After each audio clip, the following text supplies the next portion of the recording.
Whoever you are, wherever you are, hope you are blessed and doing safe. Ladies and gentlemen, greetings, family. Of course, I'm tuning in. You see me without the glasses off today. But if you're looking for some opportunities, particular advertisement opportunities, then look no further at the link at the bottom to my email address. You can hit me up for advertisement opportunities. We are supporting and promoting your businesses here on this channel. You can also, if you would like to donate and subscribe to our Patreon, a link is at the bottom as well.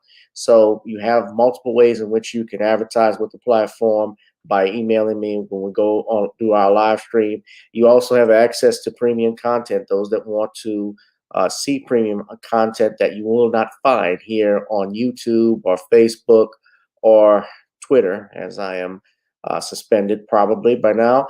You guys can check out the Patreon at link at the bottom. But advertisement opportunities, definitely email me, gavin.grich1@gmail.com for rates. And for the Patreon, it is the same as the YouTube channel. It is channel gboot2786. All right, I'll holla. Peace. And now to the latest on the migrant crisis. City data shows 14,717 asylum seekers are staying in city shelters. Another 578 await placement, and thousands more have been resettled. But now we're learning just how many of them will be able to start looking for jobs. CBS 2's Sabrina Franza has been digging through city data. She's live for us outside the city's landing zone. Sabrina. Erica, the number of asylum seekers who are actually able to work right now is minuscule compared to the number of people who are here. CBS 2 has obtained internal data from the city of Chicago, which suggests only about 1% of asylum seekers that are here have the golden ticket to get to work. 1% of over 26,000. That's how many migrants our sources say have received work permits and Social Security cards in Chicago. It's not clear how many applications have been submitted, though as of December 29th, the United States Citizenship and Immigration Services had only processed work permits and temporary protected status applications for 1,480 Chicago new arrivals. That's according to city data obtained by CBS 2. Once those applications are processed, they also need to be approved. Sources tell us that only 284 asylum seekers in Chicago have gotten work permits. 279 have received their Social Security card. That's 1%. Worse, city data suggests applications didn't start processing until the week of November 9th. Here's Senator Dick Durbin on November 10th. This is a test for all of us as Americans, our land of immigrants and opportunity, to prove that this generation is willing to help. All while more and more buses arrive in Chicago. Over the weekend, a plane to Rockford carried 350 people who boarded on buses to the city as well. The second time a flight transporting migrants from the state of Texas landed in the Chicago area. Those migrants will face a 60-day shelter stay limit. Meanwhile, almost 9,000 new arrivals approach their 60-day limit on February 1st. The largest group to be resettled so far. Here from the landing zone in Chicago, that's where buses have been dropping migrants off. They expect more buses to be coming from the suburbs this week. Buffalo Grove is becoming the next suburb to discuss an ordinance to help regulate rogue buses that might drop migrants off in their suburb. Meanwhile, we did reach out to the mayor's office to see how many work applications have been submitted. We'll let you know as soon as we hear back. For now, we're live in downtown Chicago. Sabrina Franza, CBS 2 News. All right.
What's up, family? Shout out to everyone, whoever you are, wherever you are. I hope you are blessed and doing safe. Ladies and gentlemen, welcome to our platform. If you don't mind, I will not be appearing on screen tonight. Shawn will not be with us, unfortunately, because Shawn is sick. So we wish him well and get well soon. But I will be here. And if you don't mind, the reason why I don't want to be on camera is because I think after having a very rough day dealing with a few ignorant ass people, I can chill in my PJs and talk to you from the comfort of my bedroom. Plus, the Wi Fi is much better in here.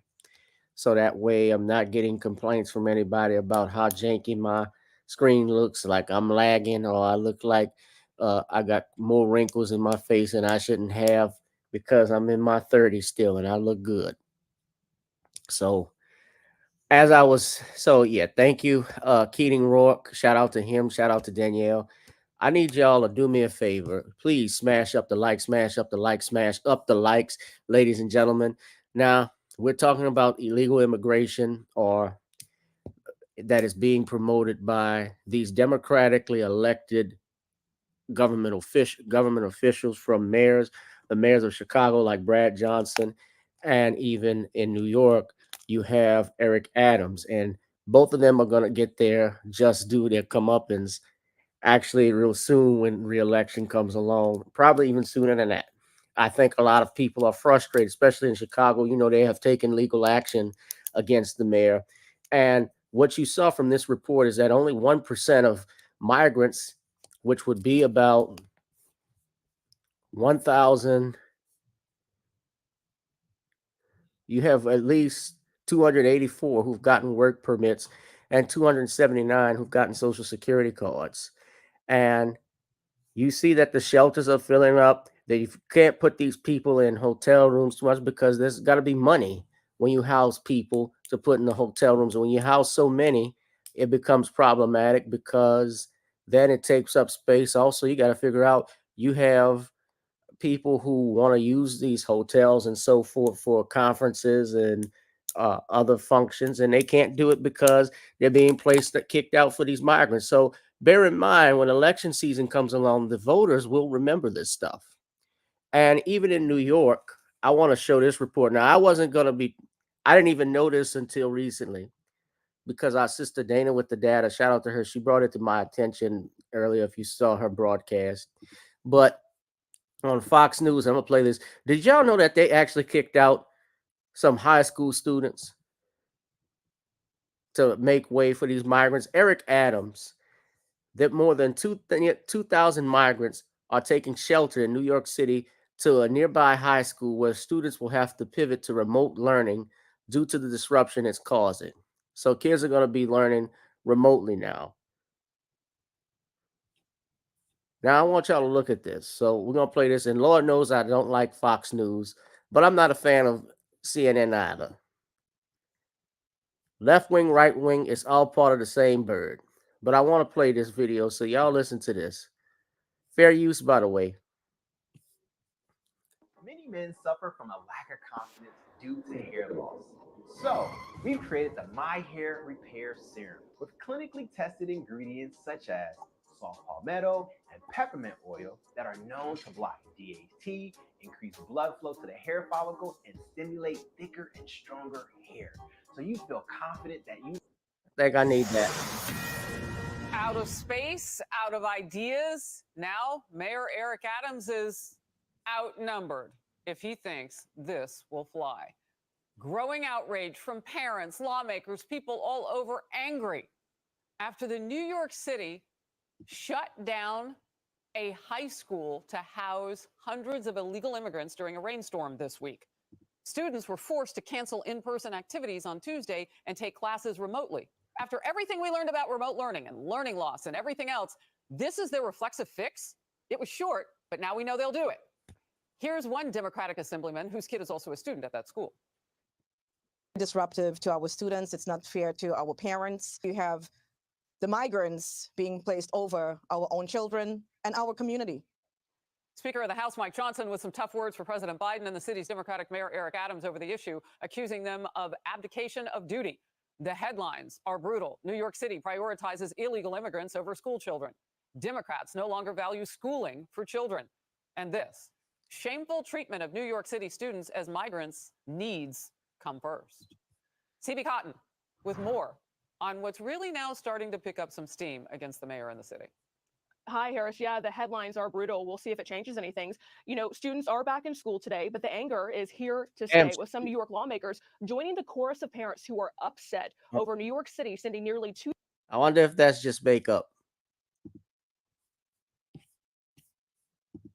2,000 migrants from a tent shelter facility to a Brooklyn high school, forcing more than 3,000 students into a day of remote learning. The Brooklyn Assemblywoman we just heard from, Harris, she's on a growing list of Democrats who are calling for some type of action to stop the flow at the border. Listen to this. And let's deal with the situation instead of putting the American citizens in a predicament where you have other people over them.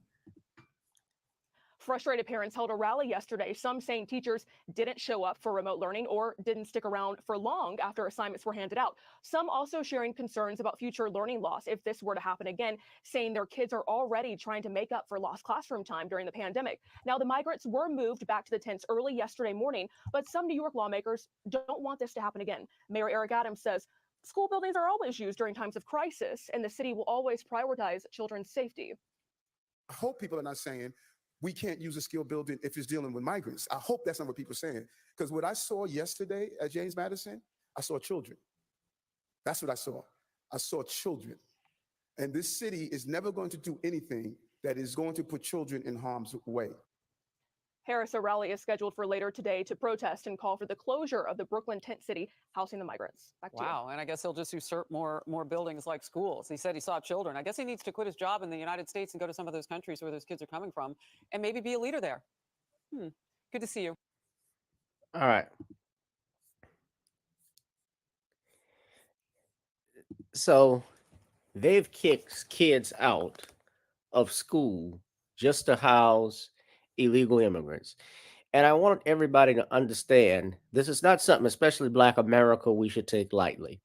Reason being, ladies and gentlemen, you all know this, is that at one point, especially after slavery, blacks actually outnumbered whites. There were actually more black people who actually outnumbered whites back at the time of the Civil War.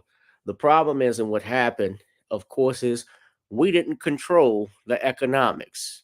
And plus, when you had the creation and invention of people like Margaret Sanger, who practiced eugenics, and others, they started to work on decreasing the numbers of the black population, especially after slavery. You know, the laws that were put in place, truancy laws, vagrancy laws, those were all done to keep black people from moving into and going into certain countries, and just to lock them up to get free labor. And it worked.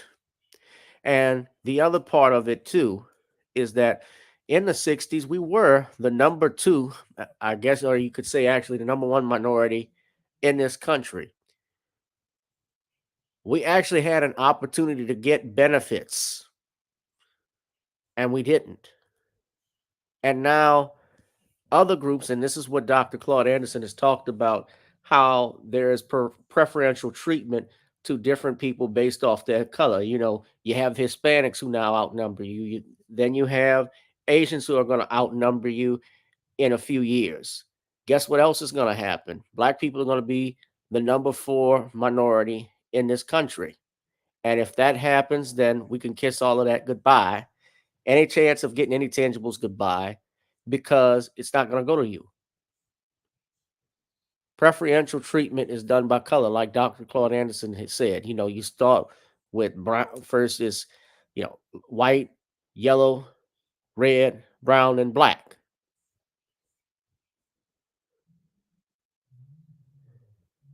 You're not going to get anything. And even with these black majority cities, we don't control the economics. And that exactly leads to the point that Dr. Anderson was talking about. That is slavery. If you didn't think you were going to get anything, well, it's just like the times of the civil rights movement and slavery, but even worse. We're being pushed into a permanent underclass.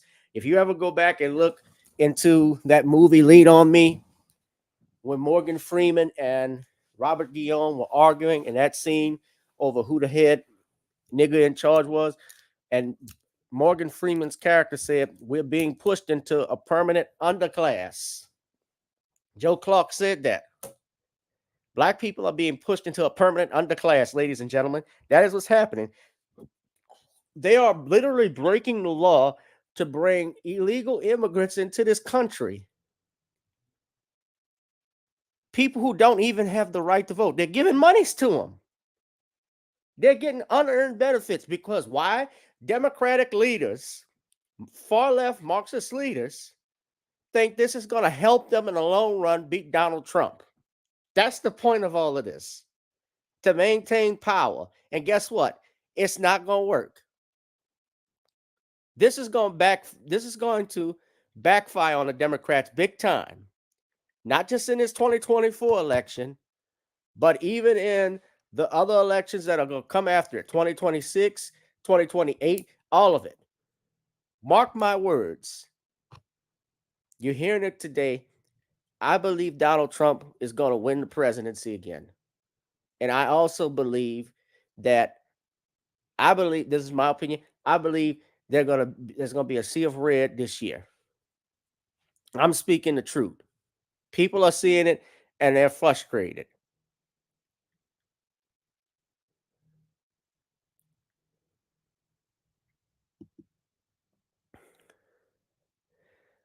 Yeah, I think too much energy was pushed into not building too much energy was pushed into being accepted. We should have had integration for a reason, and that is I should have the choice to live, to eat, to shop, to go whatever school I want without your permission, white boy. That was the purpose of what Dr. King and the civil rights movement was trying to do. That was the purpose of what Thurgood Marshall was trying to do. But I also believe the flip side of it, we also should have followed what Malcolm did, which is build something for yourself. What Marcus Garvey was preaching about, doing stuff for yourself. Having a base, having your businesses, having your connections, transportation units, even so for like what they tried to do and what they had in Tulsa.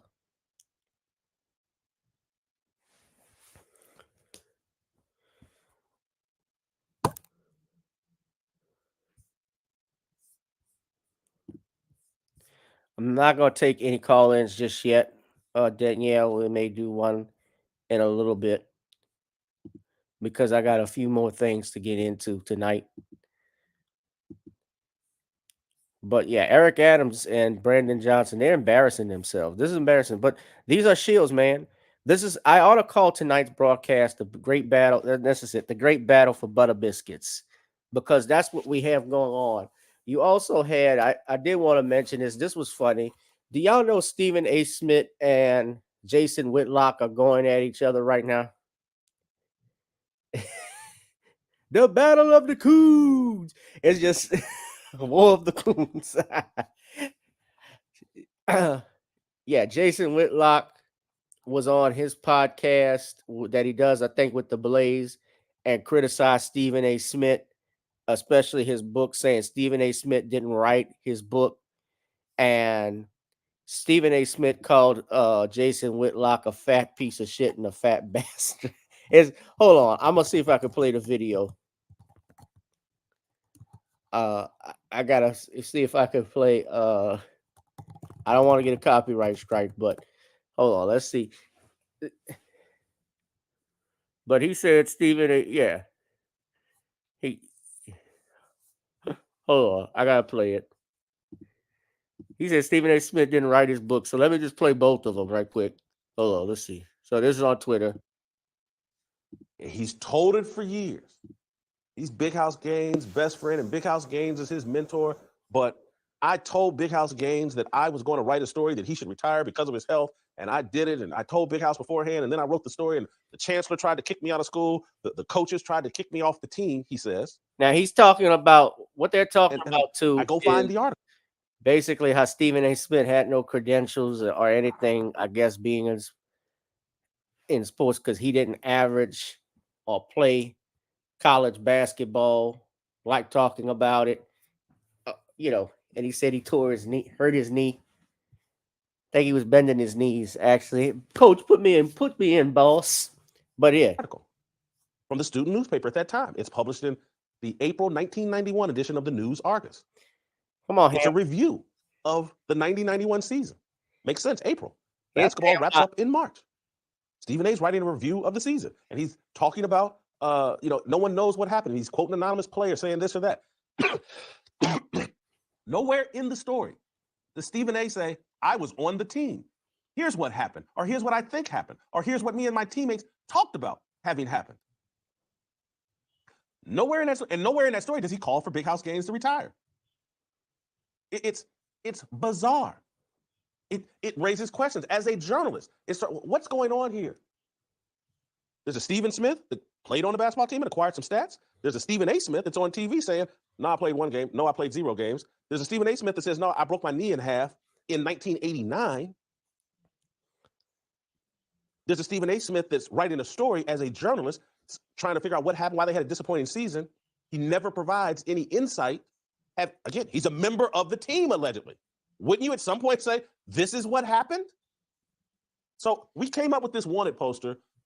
We're just looking for any information, and I say this in all seriousness, that proves that Stephen A. Smith was a legitimate member of the Winston-Salem State basketball team.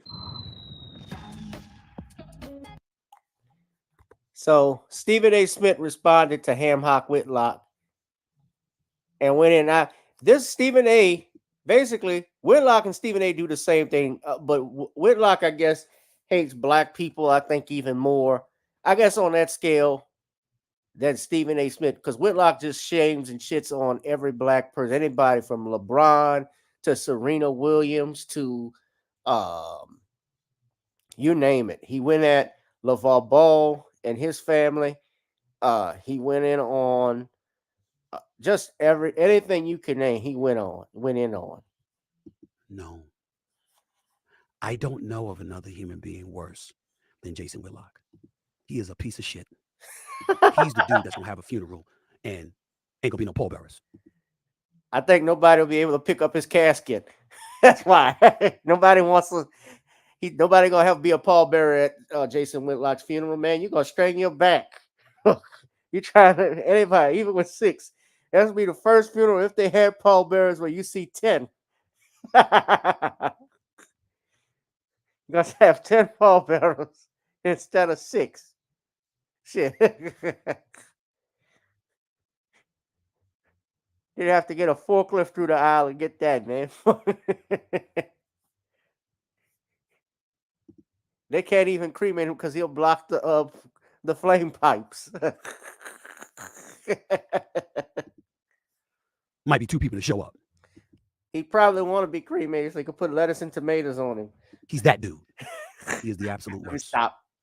And he lies. And he incriminates. And he tries to set people up to fail, to big up himself because he can't do it on his own. He had a television show. He failed. He's had opportunities one time after another. He doesn't measure up. And now he's coming at the big dog. And let me tell you something right now. I am the big dog. I ain't the only one. I ain't the only one. That's right. I'm not the only one that dances. Mr. Bojangles. We all tapping. I ain't the only one. I'm the THNIC. Yeah, I'm just looking at this. Look, Stephen A. Smith looks like he wants to be Joe Clark Jr. I'm the THNIC. No one talks in my meetings. No one. There's plenty. Skip Bayless, apologies to him too for bringing up Jason Whitlock's name in the same sentence as him, but we all know what time it is. Everyone knows. All the executives, all the networks, they know what a piece of shit he is. And they begged me not to do this. But even my pastor, A.R. Bernard, said, I'm not happy about it. But every now and then we got to do what we got to do. I promise you, and last time, my sister Carmen, I won't do this again. I promise you. I know you cringing. You didn't want me to do this. I'm sorry, sis. It was necessary. He's a sorry, fat piece of shit. A no, but a worst order. That's who he is. And I want to make sure everybody knows that. And I said to Isaiah Thomas, and I said to Dan Le Batard, if you care anything about our friendship, don't ever call me about him again. I'm a very forgiving person. Not with him. I don't care what beef I had. I don't care how many of you out there that hate me, whatever former athletes, all this stuff. Man, please, I'm sorry. Because I certainly don't hate y'all. We might have our differences from time to time, but ain't never that. This is the exception. I hate this bastard. Not even, far more than a little bit. He is the worst human being any of you will ever meet. You get within a mile of his presence. Wrap your arms around yourself to protect your soul. He is Cain. He is a devil. The worst. That's all I have to say. Y'all have a nice day.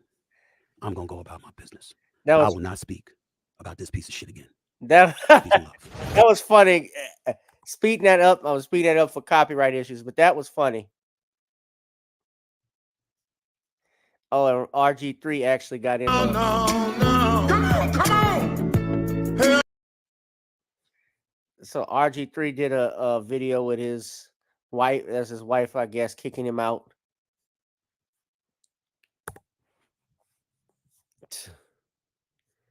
He's a fat piece of shit. Yeah. So the butter biscuit, the battle for the butter biscuits, ladies and gentlemen. That's what we ought to call this. This WWE. Everybody fighting in a ring, a golden ring, just like a biscuit. Though perish the thought, I don't want to see Whitlock in tights.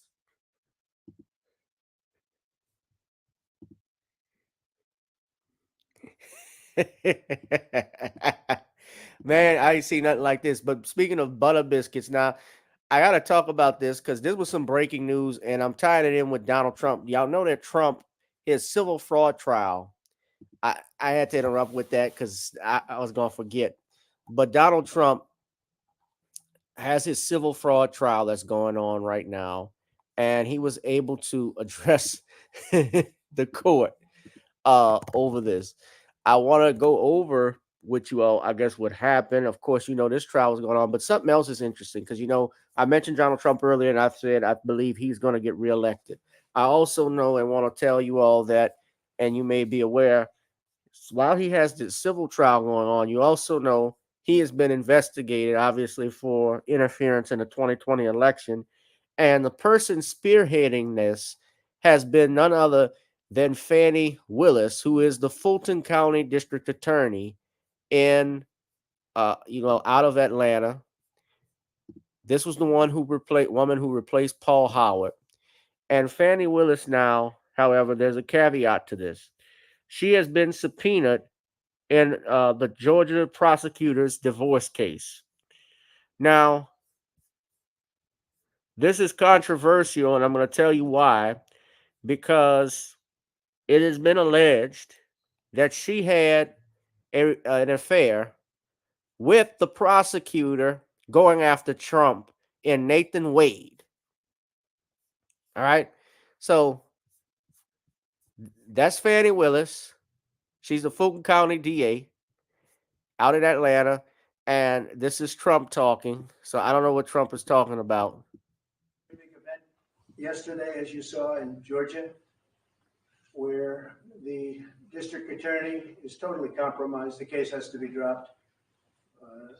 They went after, I guess, 18 or 20 people. They wanted to go after a lot of other people. They wanted to go after senators. She was out of her mind. Now it turns out that that case is totally compromised. What she did is illegal. So we'll let the state handle that. But what a sad situation it is. It is a sad situation if it's proven true. Now, yes, with a person, let me be wondering, well, if they had a romantic relationship, whose business is that? That's their business. That's private. The problem with it is that if she used her office, her sexual relationship alleged with this person to become the prosecutor in that case, using her office would be what would inappropriate. That's the issue. So Roman's lawyers, Roman is one of Trump's co-defendants. He accused Fannie Willis of engaging in an improper relationship with Nathan Wade. And a filing shows that a process server delivered a deposition subpoena to Willis through her executive assistant Monday, and it was reported by the Wall Street Journal. So they're involved in an ongoing personal and romantic relationship, including going on vacations together. The revelation was made as part of a motion to get Willis disqualified in the case toss, arguing the setup amounts to an irreparable conflict of interest because Wade is incentivized to prosecute the case to continue being paid lucrative amounts. So what they're essentially are saying is that his lover is helping him allegedly to be on this case, and he's receiving a great sum of money. So look at this. According to the county records, Wade was paid, look at this, $654,000 in legal fees in 2022 and 2023 as he worked on the investigation.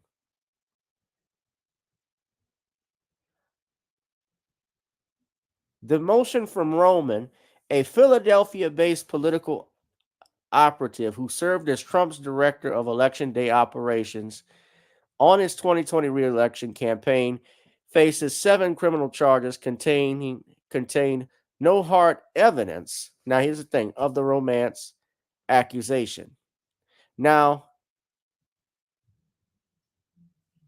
his attorney, Ashley Merchant, said there was evidence that was being provided in Wade's divorce case. The documents are sealed, but Merchant has filed a motion to unseal them. And that's what you saw Trump commenting on. Now, Judge Joe Biden's talked about it. Now, you know Fannie Willis is in this RICO case right now with Young Thug and the others that's still going on, that trial. I want to play this, show you this, though. This is from the New York Post. So this is an update. This happened 21 minutes ago. All right. Nathan Wade, that's Nathan Wade, for those who are wondering. He actually has stepped down.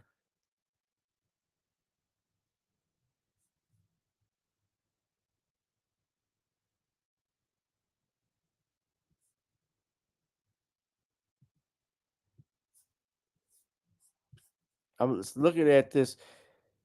He stayed mum on the alleged affair while being spotted out of his law office. So, and he's carrying a gun, and you notice he's carrying a gun in his hand. Now, that in of itself, there's his phones and his pistol.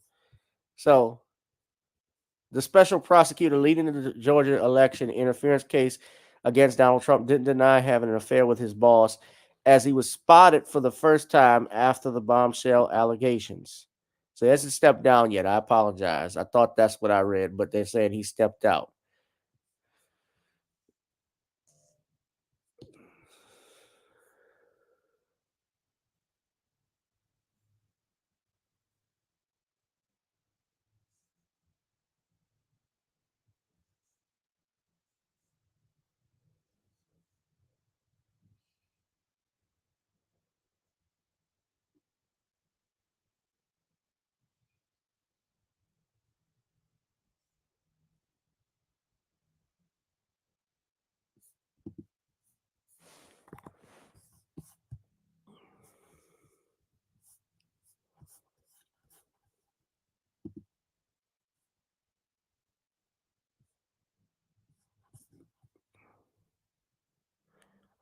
So he didn't comment, which is wise, and it appears that he's carrying that is a gun. I've been around guns to know what they look like. You can see the sight there on it. It's not a Glock, I can tell you that much. That is a nice car. Whew. Now I know that they're taking pictures of the man's car and outside his office. Now, attorneys, let me just say this: a lot of people think attorneys ain't always got it like that I know of, but depending on how long he has been a attorney and so forth, I don't think it's fair to just take pictures of the man's car and insinuate that he used the money for that. But hey, I don't know. These are all allegations. We don't know. It has not been proven, but I do think it's interesting as a special prosecutor that this man. So in 2021, his compensation was $700,000. I think that is a bit excessive, in my opinion. I don't know the salary for a district attorney. DAs make more money than public defenders, unfortunately. But a district attorney, I'm talking about like an ADA, they make like 75,000, 80,000. Special prosecutors, of course, depending on how they get paid and allotted their time, but that's usually a private attorney who may come in and handle a case. Obviously, they didn't bring in the attorney general because they're tied into the case and there may be a conflict of interest. So they could get a private attorney to do this. But they got this private attorney who might be her boo thing. Now, the documents are sealed, but if they're unsealed and show this, you're going to have there's going to be a hell of a problem going forward with this case in Georgia. And you know what? Again, 2024, it's a whole new another ball game. It's a whole new ball game. So you have that going on today, and you also have Donald Trump as he gives an address to the court. So he was in court today, and he addressed the court. I don't know if it was recorded. We're going to see if we can. Okay, so this was, let's see, was this recorded? So let's look at this. This is courtesy of CBS News. Former President Donald Trump was in court today for the closing arguments in his New York civil fraud trial. The case alleges the former president and his adult sons manipulated the value of his properties to win better financing terms. New York State Attorney General Letitia James is seeking $370 million in damages and is also looking to revoke his business license in the state. Trump has denied the allegations. On Wednesday, the judge said that the former president would not be allowed to speak during closing arguments, but Trump then did, in fact, address the court today before they broke for lunch. He spoke to the press as well as the court took a lunch break. This was a political witch hunt for election interference, but also for getting somebody elected because you wanted to get the publicity. It's a disgrace, and they should pay me damages. That's the way it should be. They should be paying me damages. This is a disgraceful situation. CBS News campaign reporter Katrina Kaufman joins us now from the courthouse. Katrina, so you told us you're there. You saw the president, in fact, speaking before the court after being told earlier that he wasn't going to be allowed to. What did he have to say? So it was an interesting scene. Yesterday, Trump's team wouldn't agree to Judge Engoron's terms to let him talk. But after all the lawyers had finished their closing arguments, Christopher Keyes, Trump's attorney, asked if Trump could speak for 2 or 3 minutes. And the judge said that he would allow him to, but only if he could stick to the law and the facts. And he asked Trump if he could do that. And in response, Trump just began giving a speech. He said that he didn't think that this was about facts. He at one point called it a political witch hunt. And I think there was an audible sigh from the judge at that point. He said it was election interference, that he never had any problem before he ran for office. He's being run out of business in New York. And he really just took this moment to run with his words and take his chance to speak his mind in court, even though he really wasn't supposed to speak about these things. So, Katrina, it was interesting hearing your transcript of what the president had to say before the judge, especially given the parameters that the judge tried to put around it, at point calling it a business death penalty, talking about the judge's legacy. How did the judge receive those remarks? I mean, I feel like Judge Engoron always kind of receives these things with a little bit of comedy and a sigh. I'd say throughout the closing arguments, he just kind of looked on sort of expressionless. I think it's already been clear that he's not moved by a lot of these arguments. At the end of the testimony, Trump's team had tried to get a directed verdict, and Engoron denied it. I think it was about the 6th time he had done so. And he also just questioned the credibility of someone that Trump's team views as their star witness, this NYU professor, Eli Bartov. And also Christopher Keyes mentioned Bartov a number of times during his closing arguments today. And I was watching Trump, and each time Trump would sort of perk up because this guy just gave him the most compliments about his financial statements, their level of detail, how great they were. And Trump really views him as key to proving his case. But the judge does not seem convinced by this at all. And the judge actually made a point about how much this expert in finances was paid by the Trump team, right?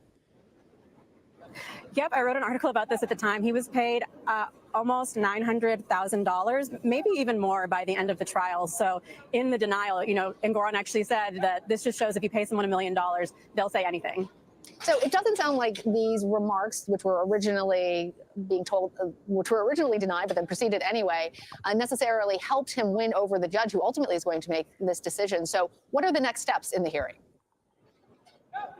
So the next steps are, after the lunch break, we'll hear the state's closing arguments. Right now, Trump has gone off to give a news conference, so I don't know that he'll be back for that. And then we're expecting a ruling in a few weeks. And I'll also just add that after Trump, gave his talk, the judge said to his lawyer, this could have really been done differently. You could have had more time if they had agreed to his terms yesterday. They could have really carved out a moment for Trump to speak. But I think Trump just kind of wanted to say whatever he wanted.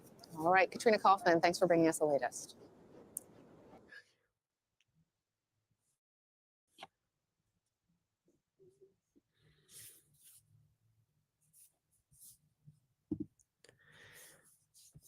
Yeah, it's all politically motivated.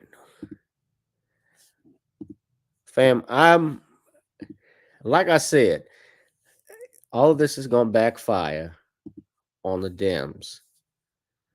Danielle said, is she booed up? Yeah, she booed up. Baby dada, boot up. Baby dada, boot up. Boot up, baby dada, boot up. Baby baba, you get my boot.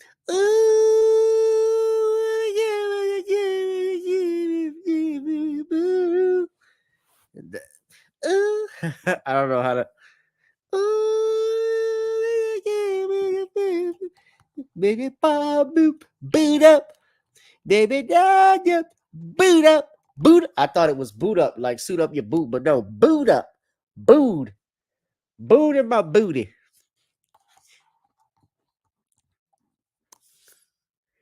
Fanny. Boot up in the fanny. Fanny. That's an old civil rights name. Fanny. Shake your fanny.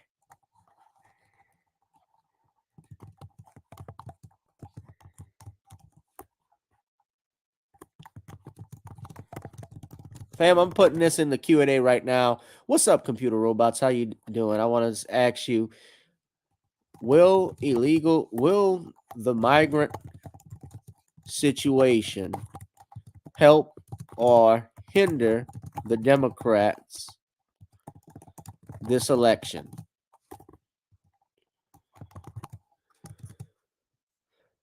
That's a Q&A. So I put that on the G Boot 2786 page. Yeah. We only got 11 people watching. Come on. We got to hit that like, share, and subscribe button, guys. We got to get more likes. Smash them up. Smash them up. You listening now? Smash it up. Hit it. Hit it. Hit it. Come on. Bada, Buddha. All right. Bada, Buddha.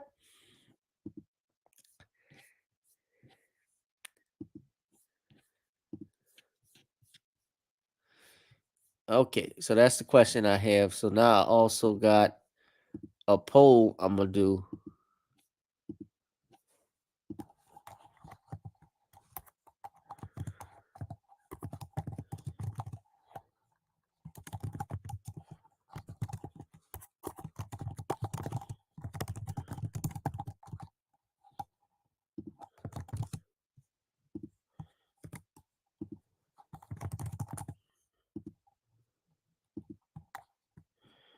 So what do y'all think? Help or hinder?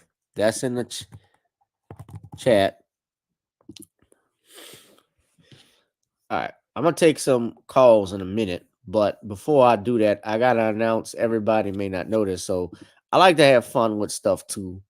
I do pay attention to football. I found this interesting that Alabama coach Nick Saban is retiring, as well as New England Patriots head coach Bill Belichick. Now, Belichick, I got to be careful. He's not retiring, but they agreed earlier today at a press conference, he and the owner of the New England Patriots, Robert Kraft, that there would be a parting of the ways.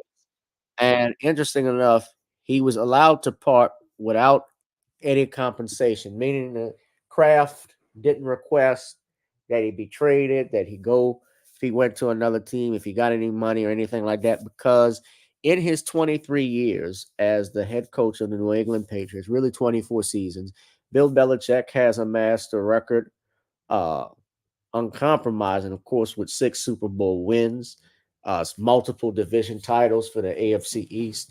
And of course, that was done in part because he had Tom Brady, without a doubt.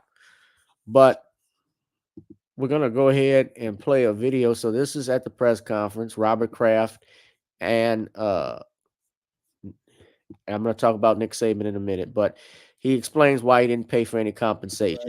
And I don't think it's right for Bill that I think each of them earn the right to be in a position where they should do what's right for us, given what they have done for this franchise. So some people might criticize me for not, extracting as much value, and I understand that. I didn't think it was right for Tom Brady, who gave us 20 years, and I don't think it's right for Bill that I think each of them earn the right to be in a position where they should do what's right for us, given what they have done for this franchise. So some people might criticize me for not, extracting as much value, and I understand that. I didn't think it was right for Tom Brady, who gave us 20 years, and I don't think it's right for Bill that I think each of them earn the right to be in a position where they should do what's right for us, given what they have done for this franchise. So some people might criticize me for not, extracting as much value, and I understand that. I didn't think it was right for Tom Brady, who gave us 20 years, and I don't think it's right for Bill that I think each of them earn the right to be in a position where they should do what's right for us, given what they have done for this franchise. So some people might criticize me for not, extracting as much value, and I understand that. I didn't think it was right for Tom Brady, who gave us 20 years, and I don't think it's right for Bill that I think each of them earn the right to be in a position where they should do what's right for us, given what they have done for this franchise. So some people might criticize me for not, extracting as much value, and I understand that. I didn't think it was right for Tom Brady, who gave us 20 years, and I don't think it's right for Bill. That I think each of them earn the right to be in a position where they should do what's right for us, given what they have done for this franchise. So some people might criticize me for not, extracting as much value, and I understand that.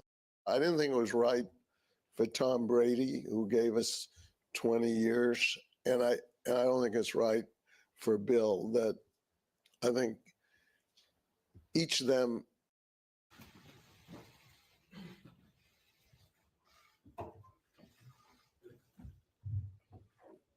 Good morning. See this guy camera, see some sun too.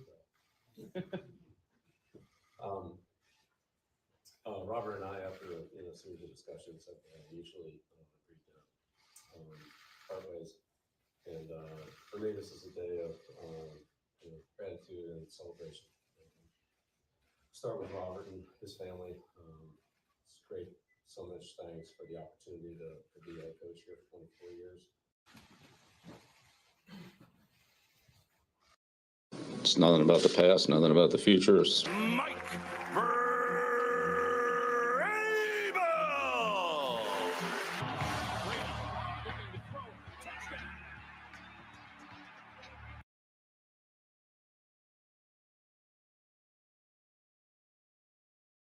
Of course, no, Mike Vrabel has not been named the head coach, but interesting enough, Mike Vrabel actually was fired from the Tennessee Titans, and Vrabel had taken the Titans to the playoffs back in 2020, 2021.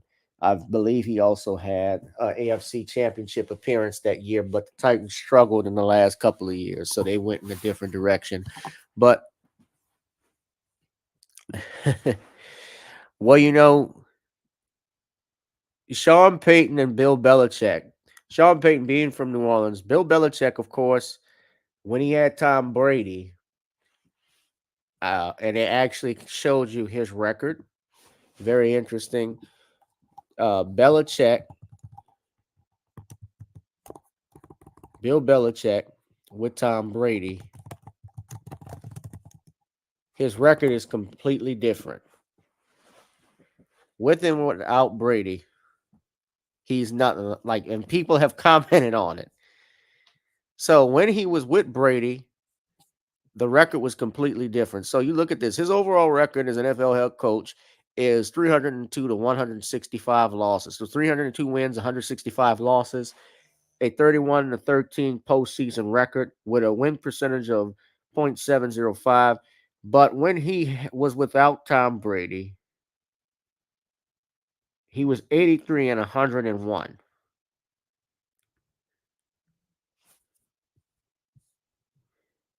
With Tom Brady,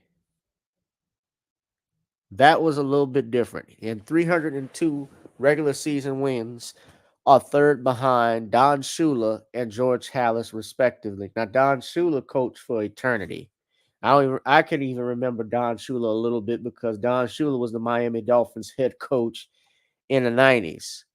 Up until the time Jimmy Johnson was let go from the Cowboys, or he quit the Cowboys, I should say, in 96, he became the head coach for the Dolphins and took over. Shula had been coaching the Dolphins since the 70s. So that was a long time.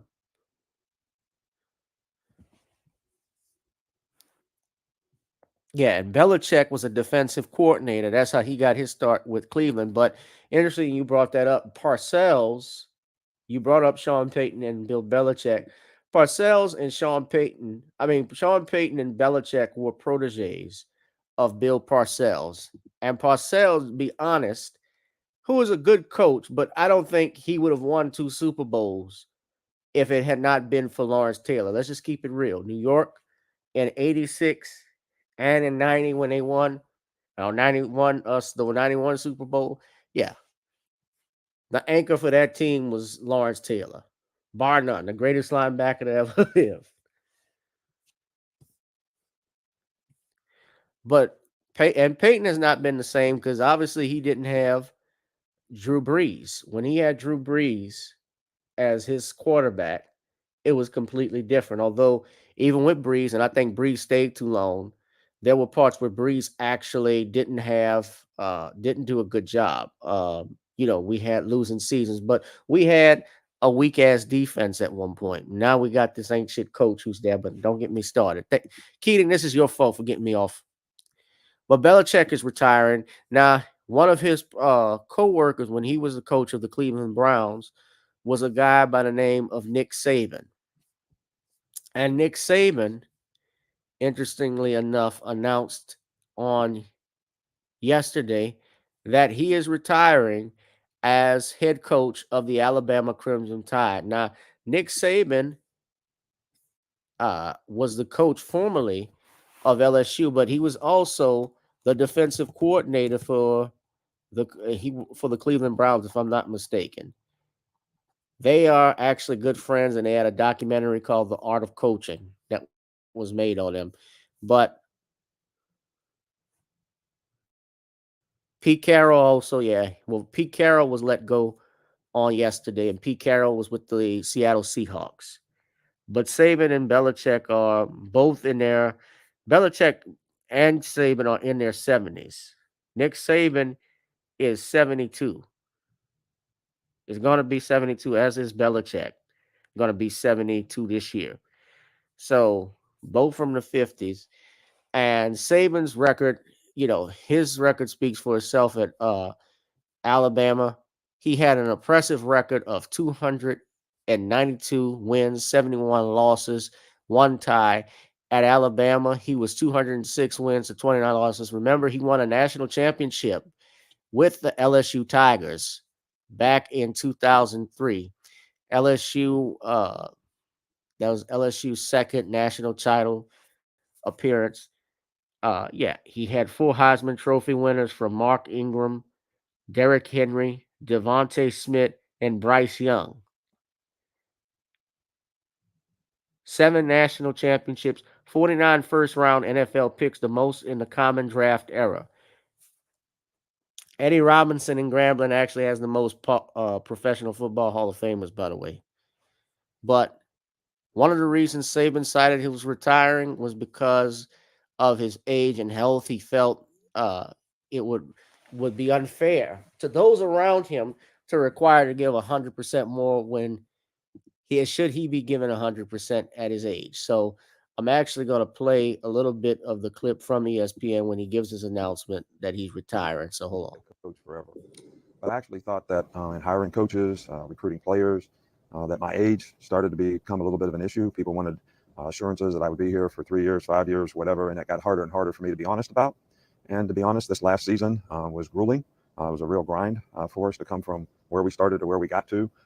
Took a little more out of me than usual. And when people mentioned the health issue, it was really just the grind of, can you do this the way you want to do it? Can you do it the way you've always done it and be able to sustain it and do it for the entire season?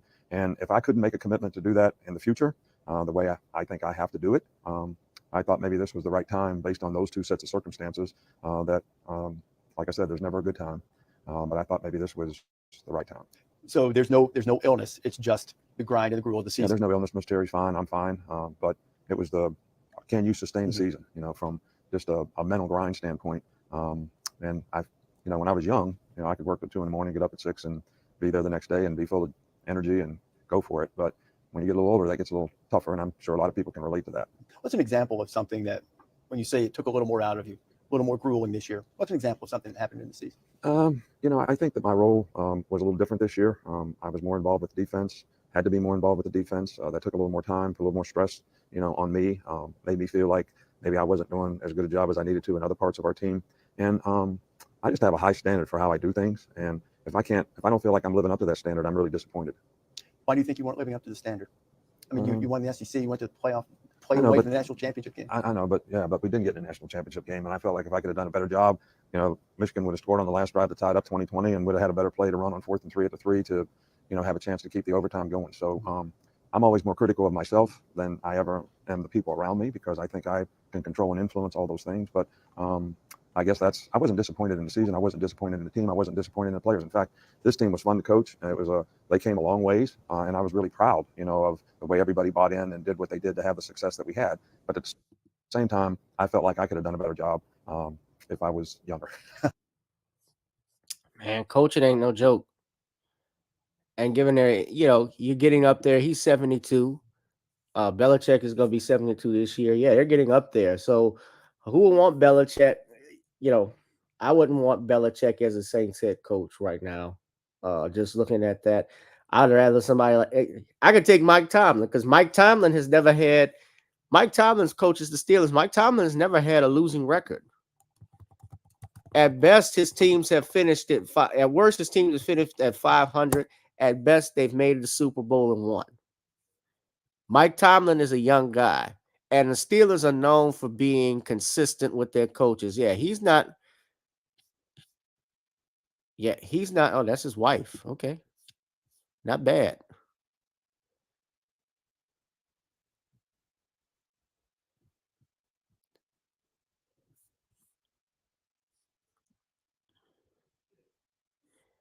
They're talking about him running away from this Steelers coach. As a Steelers head coach, if they don't do anything, they're going to be in the post. They're in the postseason. They made it. So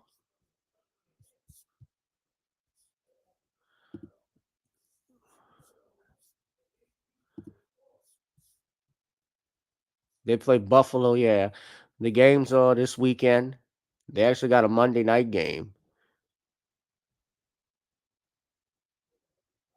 So they got Pittsburgh versus Buffalo, Cleveland and Houston, Miami and Kansas City. Yeah. So it's gonna be interesting, man. I'll be following the playoffs, even though I think some of that shit rigged. That even happened. Even in the NBA with the NFL. I don't know if y'all saw that, but did y'all see the Raptors coach going off on the NBA because they got 24 free throws that were given to the Los Angeles Lakers, 23 free throws to just 2 in one quarter to the Raptors, and the Raptors coach went off.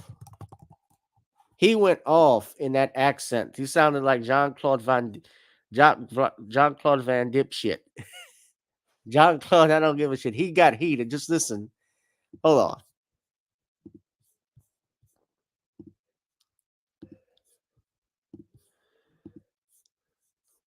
Thank you, Doug. That's outrageous. He's like John Wick's boss.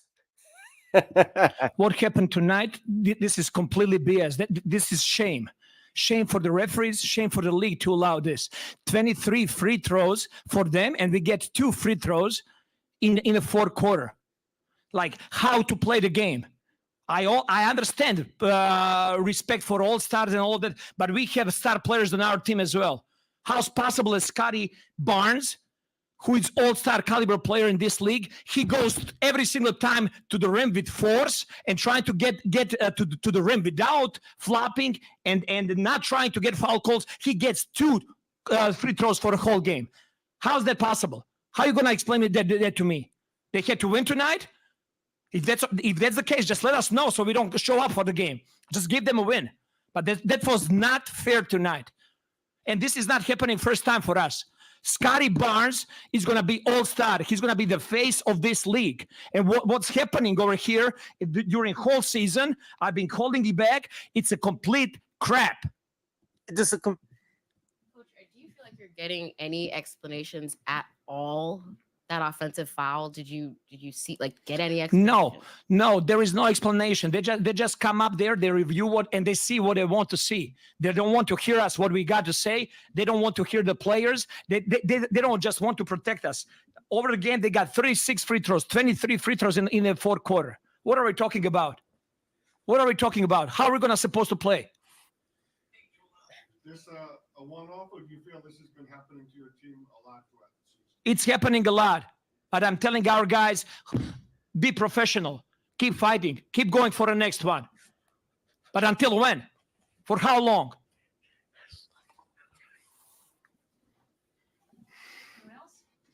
Thank you. They need the Lakers in the postseason. I'll never forget. I was a big Lakers fan when they had not obviously not Showtime, but when they had Shaq and Kobe, Robert Ory, they had Fisher, Derek Fisher. I remember that was a fan of those Lakers, man. And I even remember Rick Fox. Yeah. I even remember the game that they had with the Sacramento Kings. There was a referee. Y'all can look this up. A referee, NBA referee, who admitted that they would point shave. Tim Donaghy.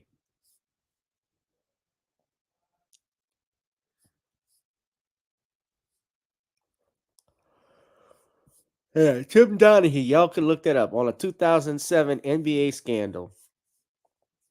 He alleged that the 2005 and 2006 NBA seasons that Donaghy bet on the games he officiated, and then later admitted to betting on the games he officiated from 2003 to 2007. He claimed that instead of altering games outcomes as an on-court referee to advance his bets, he exploited inside information to wager on NBA games were assailed by his co-conspirators and researchers. So he got charged and pled guilty to federal charges related to the investigation and was sentenced to 15 months in prison and 3 years of supervised release. Yeah. Y'all should look that up. Yeah, this is Tim Donaghy. So I'm just looking at this. Hold on. I'm sorry. Let me put this on. Yeah. So all of this stuff, man. Yeah. That's just been going on. But I remember he admitted NBA game between the Sacramento Kings and Lakers. I will never forget.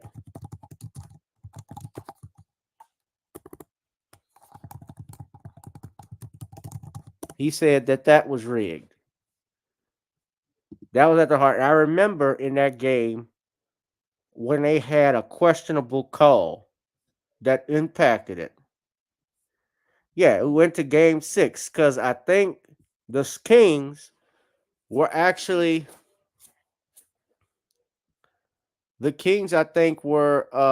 advancing. They actually were leading the Lakers in that game, and I think in the series.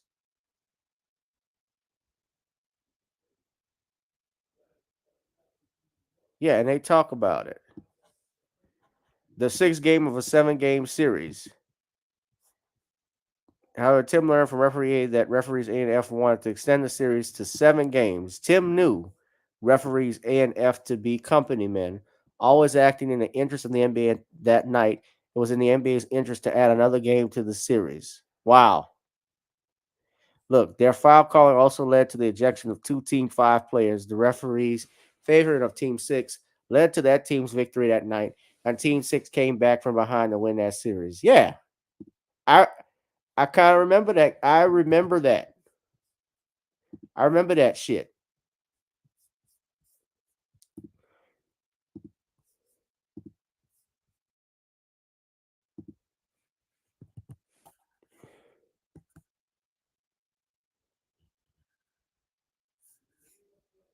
Yeah, well, the officiating's been corrupt, and even in the yeah, I remember that, Lamico.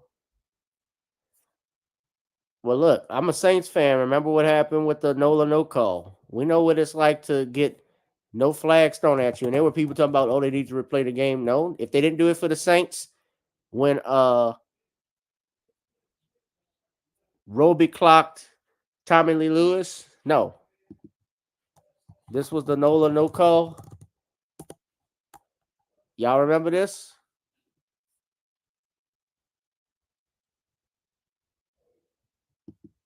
10. Quick snap. Breeze. The ball actually is thrown pretty bad. It's underthrown. The corner is looking at the receiver the whole time. The corner actually, if he looks at the ball, so Breeze has already thrown it. It's there. If he wanted to, he could have picked it off. Now watch. So this is clearly pass interference. This is an NFC Championship game. Now, why it mattered is because with 1:45 on the clock, the Rams had one timeout. Saints had two. It would have been a first down. The Saints would have been on the 2-yard, basically a spot foul. They would have been about the 9-yard line. Let's just call it that way. It would have been an automatic first down. Probably a little bit more than that because a helmet-to-helmet call. This was helmet-to-helmet, which is even more severe. So it's not just pass interference, it's helmet-to-helmet. Everybody saw this. It made worldwide news. Everybody saw this. Pass is incomplete. No flag. Robert for Coleman Tommy is Lee looking Lewis. back. Now look, he's looking back, and he even admitted this afterwards. He was trying to see for a flag. Flag. No for flag. Tommy Lee Lewis. Nikel Roby-Coleman delivered a hit, and the two officials talked to each other. Crowd's going crazy as there's no flag right on the Saints sideline. Well, if Nikel Roby-Coleman plays the ball, it's an interception. It's probably going the other way with it. I mean, the ball's on the other side of Roby-Coleman, but that should have been a penalty. And Sean Payton is justifiably upset. Mike Pereira, if that was a penalty, that would have in essence ended the game. Did you think it was a penalty? Yeah, I really do. I know it's easy in slow motion. They're close to bang, bang, but that was early enough. Even high contact on the and clearly contact before the ball got there. Yeah, he had. I mean, all he was doing was staring down Lewis and just playing the man, and never got turned on. I mean, it can't be any more obvious than that. Yeah, I mean, Sean Payton, he just simply cannot believe it, nor can anyone that's in the. Yeah, now what you can't see in that, there wasn't, I remember distinctly seeing this because T.O. even talked about it. There actually was a referee running down the sidelines about to throw the flag.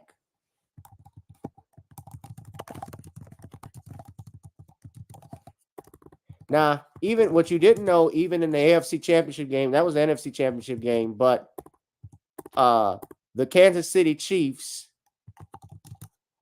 they had a controversial call with Houston, the defensive lineman for the Chiefs. They called him for a blow to the helmet of the quarterback to Brady that got a penalty, and they scored. Now watch. Now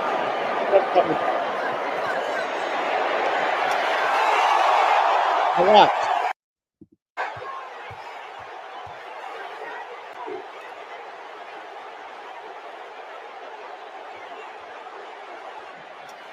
He reached for the flag. Look. He's about to reach for the flag.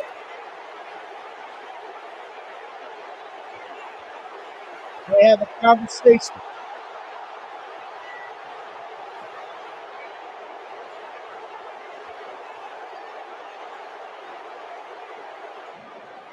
He says, "Stop the foul." Look. He's up to grab it. He's looking at the skin stand on it.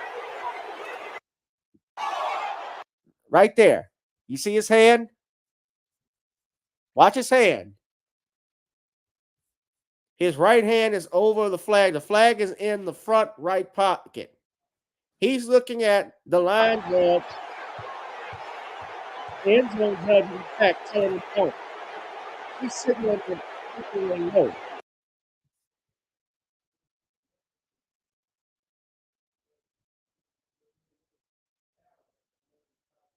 Now they tried to say, well, they missed the call on a face mask grab.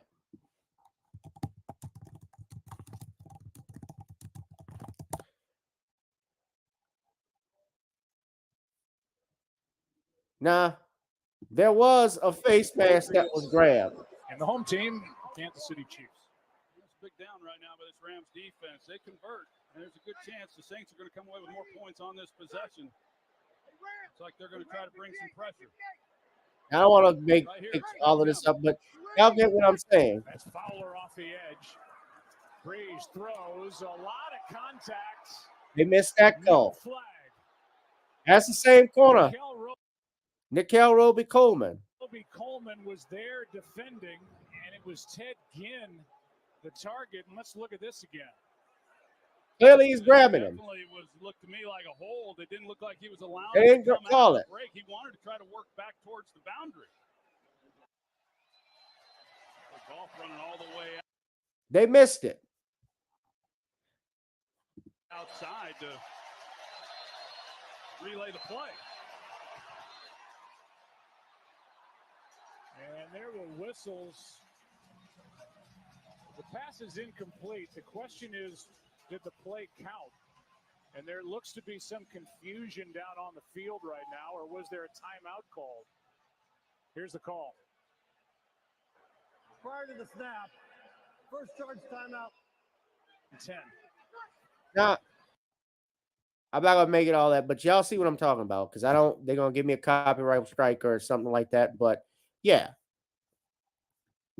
The referees, and remember, they even came out with reviewable as a result of that. It didn't last long, but the NFL came out with a challenge where you could review pass interference penalties. They took it out because it was taking up the game. But yeah, y'all get the point of that.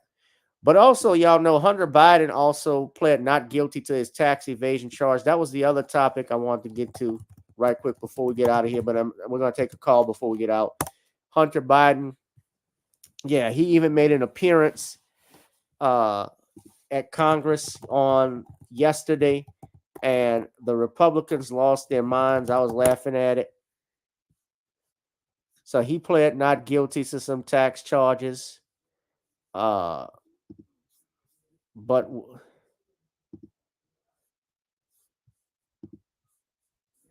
yeah. In California federal court. So he's been indicted on 9 criminal counts, including failing to pay his taxes from 2016 to 2019 and filing false tax returns in 2018 and tax evasion. If convicted, he faces 17 years in prison, and he's facing federal charges over felony gun offenses to which he's already pled not guilty. Now, this is what I want to show y'all too. So this happened. Hunter Biden it was on Inside Edition. Hunter Biden is in the oversight committee. He made an appearance, and everybody lost their minds. The Republicans, everybody, and Democrats were going at it. I want y'all to look at this, courtesy of Inside Edition. So he made a surprise appearance. So here this is.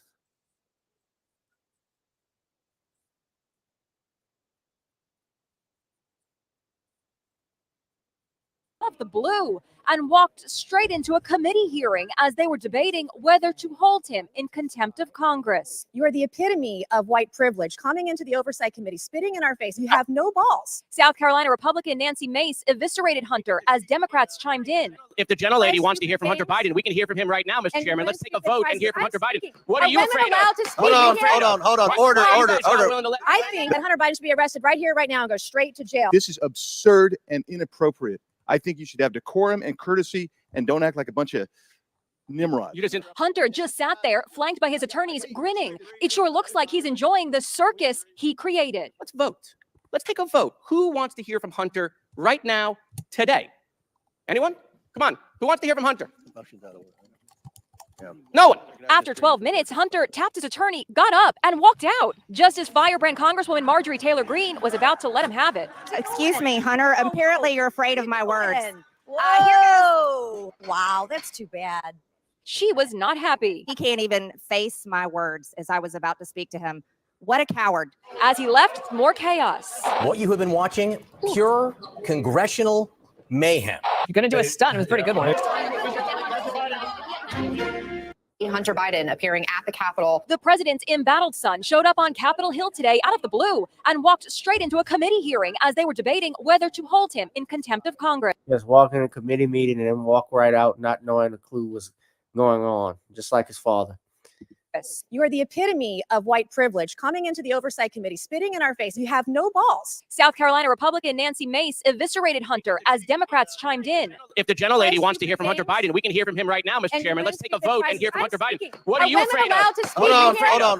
Order. I think that Hunter Biden should be arrested right here, right now, and go straight to jail. This is what they're talking about. Is he didn't answer a subpoena to appear before the Oversight Committee.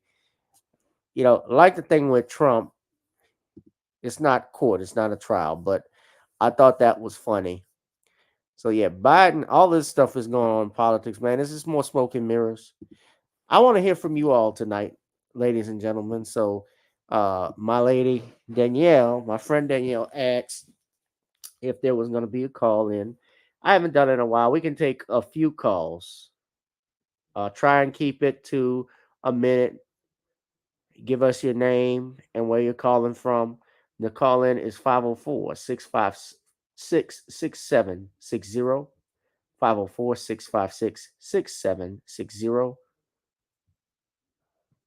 We're going to be taking some calls.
Danielle, call in. Nobody's calling in. I'm going to wrap it up. Say the line is busy. That's interesting. Okay, well, let me do this. I don't know what's going on with the line. But all right. Y'all see the number at the bottom. Try and call that. My line is work. Call the 504-289 number. I don't know what's going on with that line. Danielle, you can call me on my regular number. Y'all see it? That's the Zelle. Speaking of which, y'all, if you love the broadcast tonight, please, please, please hit that like, share, and subscribe button. Share it now. My number is 504-289-4002. So we'll use that number. Try this one. Also, if you love me for my time, pay me for my time. The channel is not monetized. YouTube is taking a monetization down. So if you like to give something, it's the weekend. I'd appreciate it. It would be fun.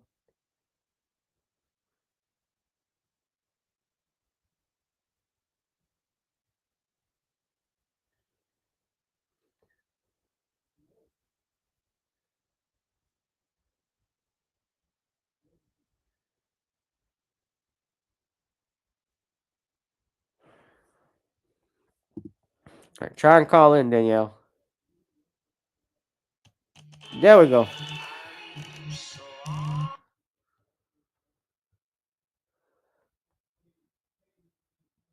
All right. Can you hear me, Danielle?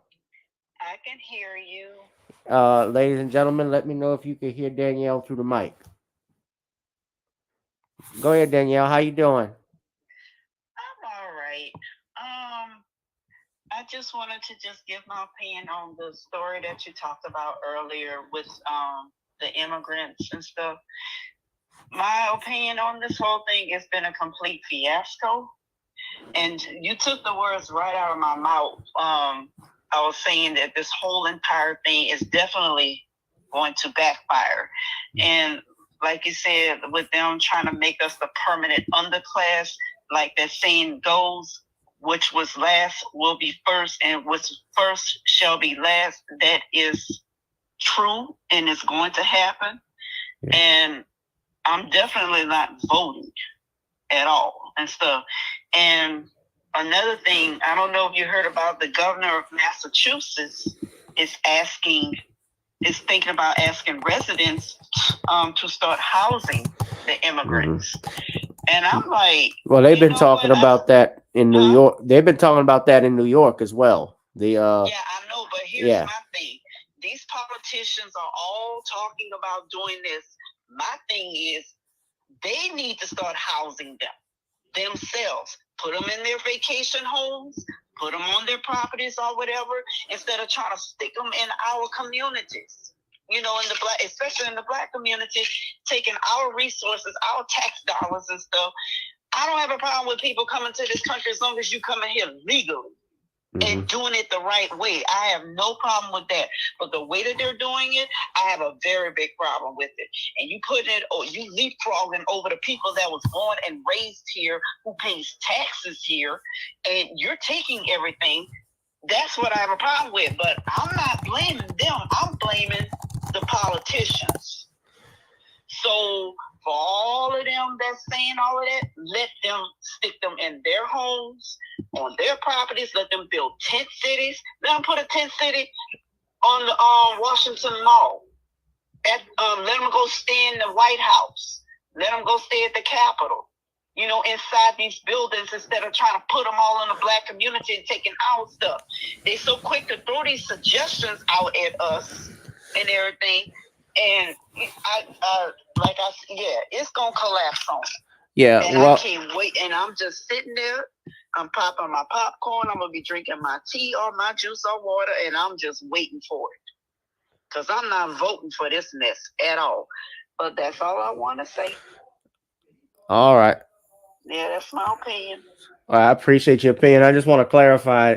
According to the Verify, if you believe Verify, they are stating that Massachusetts is not proposing the requirement, but what the governor stated is that they want or suggested that citizens could voluntarily. But it's a suggestion. But she suggests, she's thinking about it, but that's not gonna go over well with those people up there. No, of course not. Because first off, you don't know these damn people. No. And you know, and some of them, let's be clear, how we don't know what are their backgrounds, criminal background. Exactly. That's the main thing. Look, I have been, I was a victim, my family and I, of flooding, with Hurricane Katrina and so forth. Yeah. We stayed at a man's house, someone who didn't know us. The only reason we stayed was because my aunt was best friends with his wife, who was deceased. He actually allowed us to come. We came from Dallas to Houston. We went from Dallas to Houston. Houston, we couldn't find any place to stay. Then we had to drum back to Baton Rouge because my father worked in Baton Rouge. Was working for the state, and my mom was working for the VA at the time. So he let us stay. And I mean, even not allowing his family to come in with us, he let us come. And I'll never forget that. So I have no problem helping people because I was helped once. But to do it and to what you're saying, you're not talking about, this is not a natural, first off, this wasn't a natural disaster that's going on. No. What you got is people who are trying to seek asylum based off political stuff. Some of them also are trying to escape their country because they broke the law. Exactly. Let's just call it what it is. And they know America especially under this administration, is giving them a free pass. They're breaking their own laws. They sure are. Yeah, so And I know you saw that story about the guy who I think was his dad or uncle's tractor, his trailer for his 18-wheeler was overtaken by migrants, but because of laws and everything, they can't put those people out of there.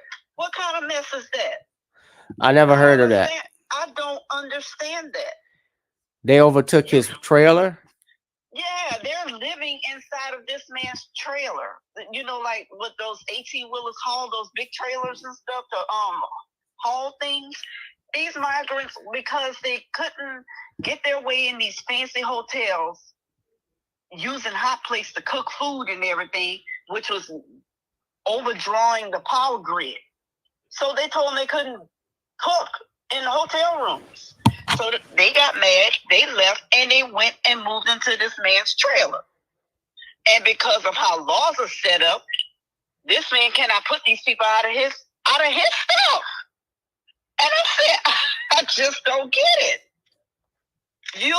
They have the right to take over your stuff, but if you retaliate, you make them leave, you can go to jail. Make that make sense. Can you make it make sense? Because I want somebody to clarify that for me. And we are natural born citizens of this country, born and raised here. Our ancestors were either brought over here or they were already here. But we have no rights at all. We can go to jail for defending ourselves against these people. And I mean, just if you, I was listening to Lisa Cabrera's story yesterday about the mayor of New York declare a war on the rat problem that they already have. They said it's gotten way worse since the immigrants got there. Well, yeah. What do you expect? You got way more trash. You got all kinds of issues going on. And you're going to have far worse problems. Yeah, crime has gone up. Yeah. Because there's a lot of criminal elements coming in. You're not vetting these people. Yeah. So they can't be just coming over here just like, you know they were told to come here. There's just no way. What other country in the world do you know is doing all of this? Because I don't know of any. And I know if I was to move to another country, I would go about it the right way, me and my children. I wouldn't just be trying to sneak in and do that. That's just not right. You know? Right. And, you got to, try to put forth the effort to learn the language of that country, the customs, the laws, okay? If you're going into another person's home. But these people, a lot of them, it's just bad because I remember just living in Dallas almost 15 years, how I used to see how things would get down just out there alone and stuff. So, yeah.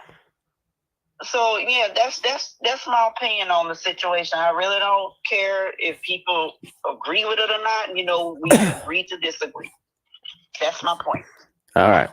Thank you, Danielle. Take care of those kids, huh? Say what? I said, take care of those kids. Tell them I said hi. Oh, I will. You don't worry about that now. No, I know I don't.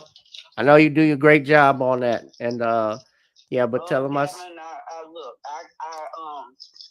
try. That's all I can say. I'm not perfect. Nobody is. As every parent, we make mistakes and stuff. There's things that I could do better and stuff. And I know there's always room for improvement. So that's what, when somebody say, "Oh, you're such a great parent," I don't ever say that I'm a great parent because I just always feel like I could do way better. All right. Right on. All right, then. Well, y'all have a good night. Be one, be blessed, everyone. Be one and be blessed. Thank you. Danielle, frequent contributor, friend, colleague. I'm grateful for her. You guys, we're going to wrap this up. I don't know if we have anybody else that wants to call in, but I'm going to go ahead and wrap it up. My throat's getting raspy. Just make sure, ladies and gentlemen, to please hit that like, share, and subscribe button right now. Also, if you would like to donate to the Cash App, PayPal or Zelle, as I stated, the channel is not monetized. Any type of contribution is appreciated. Ladies and gentlemen, of course, YouTube has us on a bit of a shadow ban. So anything you donate is helpful. We're going to wrap this up. Thank you all for tuning in. This has been a great broadcast. Get well soon, Shawn. I'm going to watch TV, see what's on, ladies and gentlemen. All right. In the meantime, be one, be safe, and be blessed. I'll holla. Peace.